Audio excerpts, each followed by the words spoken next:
dalë të luftën edhe për ta shmangur një përshkallëzim pa kontrolluar ushtarak në rajon. Pra, ajo çfarë mund thuhet edhe për shkak të këtyre zhvillimeve të mëtejme, domethënë tendencës për ta nxjerrë në skenë astin e vet, më të fuqishëm që e ka NATO, po dhe në botën euroasiatike që është Turqia, atëherë mund të thuhet se presidenti Trump nuk mori ato çfarë u pret nga Kina. Mund të thuhet po ashtu se Kina nuk e dëshiron shembjen e Iranit, sepse e shef një nyje strategjike energjetike për veti, pastaj e ka edhe një korridor toksor po ta vrejë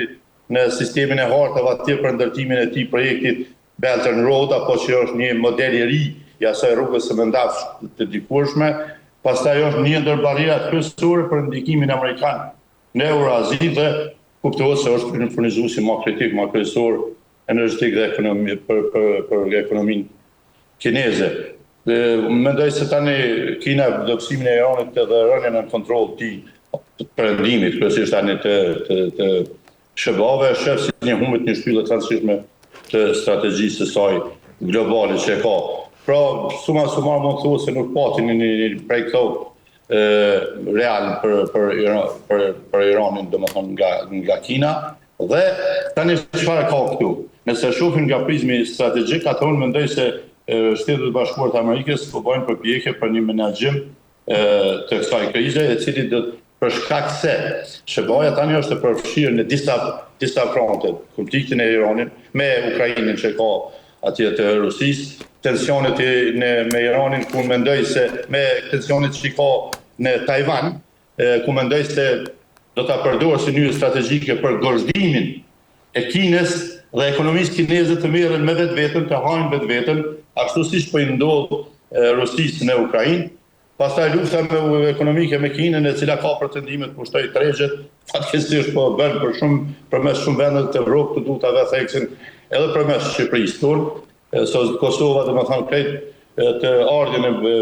madrave kineze dhe ekonomisë kineze në Kosovë ka përmes Shqipërisë, kjo nuk është në rregull.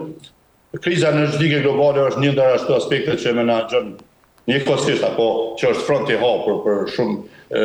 shumë fronte për SHBA dhe destabilizimin e lindjen e mesme që po është më të gozhduar, apo siç pretendon Rusia ta mbajë të orientuar në temat e lindjes mesme derisa ajo përmbush objektivat e saj strategjike në krahun tjetër me Ukrainën, Ballkanin e tjerë. Pra kjo shtyr Washingtoni më shumë kërkon një menaxhim të kontrolluar të krizave, jo domosdoshmërisht me pas atje përplasje totale. Dhe Kina këtë ka kuptuar, përpiqet të profitojë këtë temë dhe po mundohet të bëjë një lojë të sofistikuar, duke munduar të paraqitet si faktor stabiliteti ta marrë atë rol. Ne siç po bën se kjo shkolla siç po bën Irani në kurzimet që janë vënë nga SHBA, ku po kërkon të ketë një rol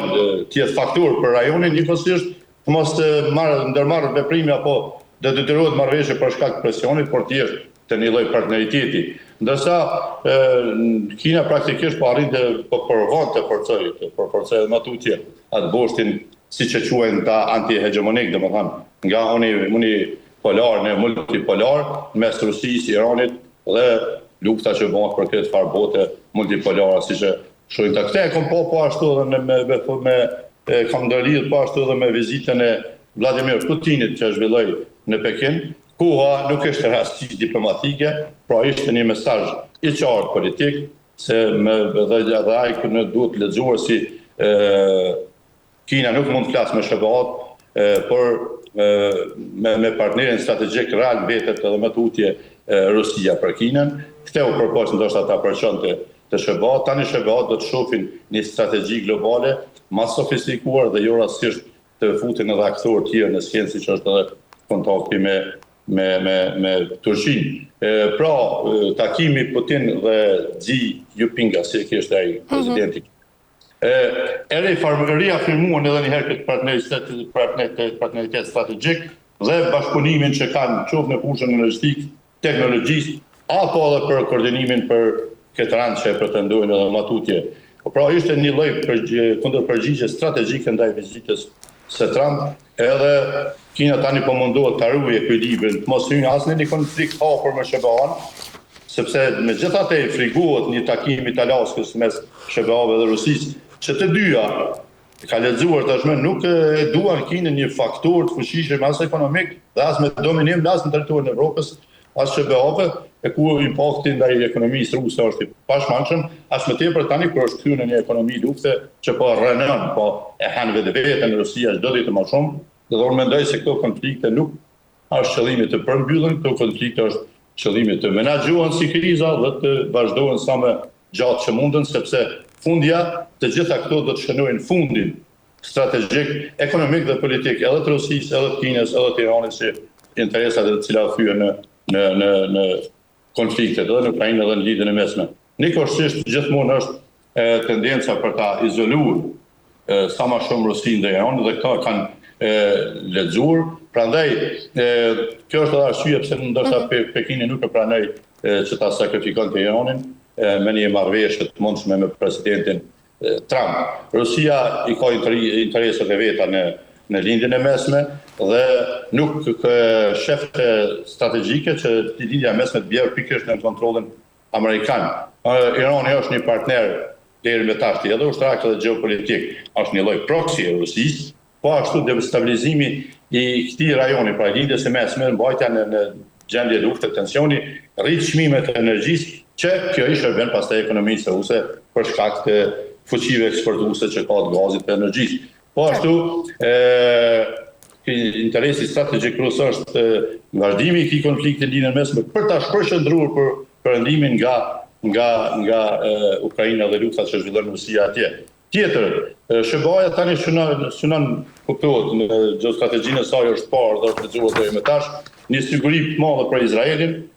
kontrollim të këtyre korridorëve energjetike që janë aset strategjik për të vendosur paqen përmes deterencës dhe presionit ekonomik e politik, pastaj një neutralizimin e programit bërthamor të cilin Irani e ka zhvilluar si synim në mënyrë të vazhdueshme dhe kuptohet për pengimin e konsolidimit të borxhit euroaziatik i cili ka synimet e veta pikërisht të luftës ndaj unipolaritetit që udhëheq SBA-ja. Zoti Berisha, nga ana tjetër, përveç interesave strategjike pra që kanë vendet mes njëra tjetrës, sa i përket takimit që ndodhi në Pekin mes Trump edhe Xi, mendoni se Kina tashmë mund të jetë vendi i cili do ta frenojë konfliktin që po ndodh mes shubas Izraelit dhe Iranit? Jo, shqipe. Na duhet me shqipe, SBA-ja tani ka një pozicion, duhet marrë një pozicion tjetër, sepse u pa se Kina nuk e mbështeti këtë ide, domethënë për një pengim qoftë karakterit ekonomik, se kjo është ajo që mban Iranin të fuqishëm, mbështetja që i vjen drejt për drejt, për shkak të interesave po ashtu ekonomike të Pekinit në Hormuz, pastaj në kanalin e Malakas, i cili nuk përmendet shumë, por ai ka një përqindje më të madhe të çarkullimit të energjisë dhe çarkullimeve të tjera ekonomike. Pra, tani SBA-ja duhet t'u kthehet alatëve perëndimor dhe duhet është një si kjo konflikti nuk është më vetëm me Iranin, por është edhe me tërë këtë borxhin që përmendëm Kinë, Rusi dhe Irani që përbëjnë atë BRICS-in. Ky nuk është një blok klasik siç është ai NATO-s, pra që ka mision mbrojtës. Kjo është një aleancë interesi. Pra, Kina ka nevojë për energjinë, Rusia ka nevojë për treg, për mbështetje teknologjike sepse nuk e ka të avancuar dhe Kina është aleati kryesor. Pastaj Irani ka nevojë për një mbështetje strategjike sepse është në një pozicion të proxit që luan rol në tërë botën atje e lindjes së mesme, në botën arabe, kështu që kriza e Hormuzit i ka retensione që po marrin atje në Iran, kanë tronditur edhe tregjet energjetike, por edhe zinxhir global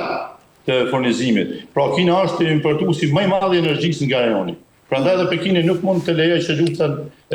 atje të ketë një luftë pa kontrolluar. Nuk është as në interesin e saj strategjik. Mirë po, megjithatë po mundohet të luajë rolin e një faktori stabilizues, një rol shumë sofistikuar që po prishet e që ja dha shansin e fundit, po duket presidenti Trump, e tani do të përballet me një strategji të re, e cila mos harrojmë se Tajvani dhe fuqizimi i Tajvanit në aspektin ushtarak dhe teknologjik mund ta mbajë Kinën të lidhur për vetveten apo në ta sjellë në një pozicion të njëjtë siç është sot Rusia me Ukrainën. Pra, ajo që ishte rëndësishme dhe që synoi presidenti Trump ishte bashkëpunimi minimal me Kinën për me mujt pastaj me menaxhu plotësisht edhe krizën e Iranit. Mirë po, po më duket se edhe në anën e presidentit kinez, por edhe aty rus, është ky luftë shumë frontshë. e SBA-ve është një tendencë për një zgjatje sa më të madhe të konsumimit strategjik të SBA-ve në disa fronte njëkohësisht, edhe për pastaj për të arritur hapësirën globale për Kinën. Tashti, kjo ndoshta ishte edhe arsyeja pse bisedimet e prodhuan pak a shumë një farë ulje të përkohshme kështu tensionesh, pastaj filloi të duk sikur ka një koordinim minimal për stabilitet energjetik, të cilin e përfiton Kina duke munduar ta luajë këtë rol sofistikuar. Mirë, po nuk mund të ketë një marrëveshje strategjike afetgjate, Shtetet e Bashkuara të Amerikës nuk e ndalin luftën në mes, nuk e alternojnë në mes të fushbetejës, por ato kanë një strategji afatgjate të ndërtuar tashmë për vendosin e paqes globale dhe për ta thyer këtë bosh që pretendon thyen e unipolaritetit në multipolaritet, ku ky multipolaritet do të ishte konfliktuoz, nuk është multipolaritet që garanton paqe. Prandaj, mendoj se ato çfarë mund pritin më tutje janë vazhdimi i kësaj lufte hibride, jo domosdoshmërisht drejt për drejt botërore, sepse ka vatra të kontrolluara të betejës, por mund të jetë lufte kombinuar me sanksione, me lufte ekonomike që kryesisht zhvillohet, pastaj lufte teknologjike që po pretendojnë gjitha vendet synuese, përplasje për këto korridore energjetike dhe pastaj këto konflikte rajonale të kontrolluar ku fatkeqësisht këtë botën e madhe politike edhe në përplasje çfarë do në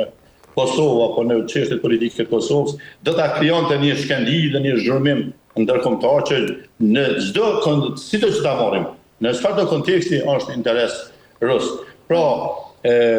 forcimi i këtij varboshtit të kinezo-rus e ka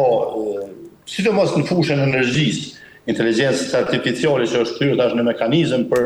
bërë luftën propagandistike që është vetije pikërisht e regjimeve totalitare. Pastaj tendencat për pagesën e jashtë dollarit, për devalvim dollarit, apo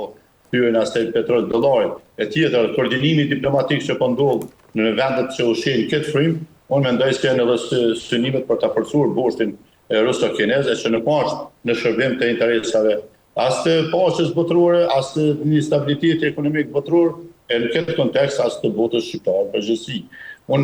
Irani dhe matutje do të mbetet batër kyçe për plasjeve globale, dhe është ajo, sepse është ajo nyja lidhëse mes lindjes mesme, Azisë qendrore, Rusisë, Kinës dhe korridoreve detare globale. Kështu që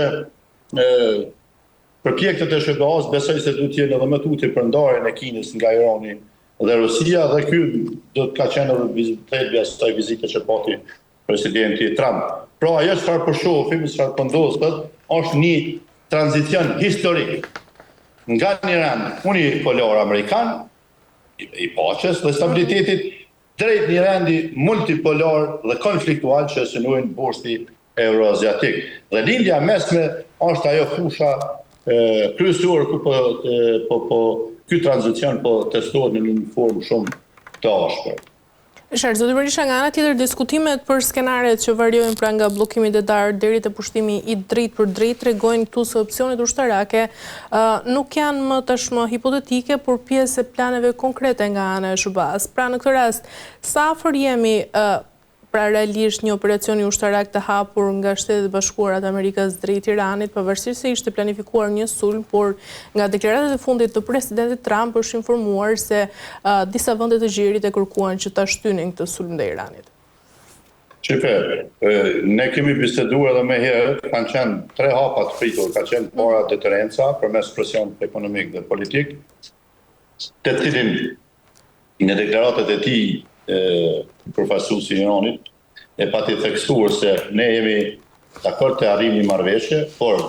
jo nga presioni, pra të trajtohen si fakturë në rejon, dhe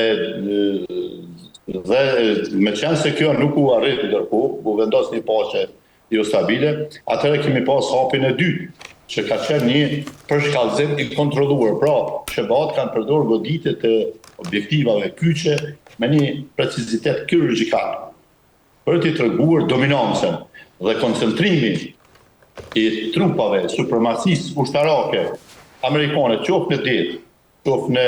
ajër, qoftë në tokë. Pra, një angazhim i plot i C4I ICR tregon se Shtetet e Bashkuara të Amerikës janë të gatshme edhe për opsionin e një konflikti të kontrolluar, për shkallëzimit të kontrolluar të konfliktit, por jo për të shkuar në atë të të quajë një luftë gjithëpërfshirëse globale, sepse ajo nuk është interesin pastaj jo vetëm amerikan, por nuk është interesin as të botës dhe zhvillimit ekonomik saj, por është interesin as edhe atyre aktorëve kryesorë që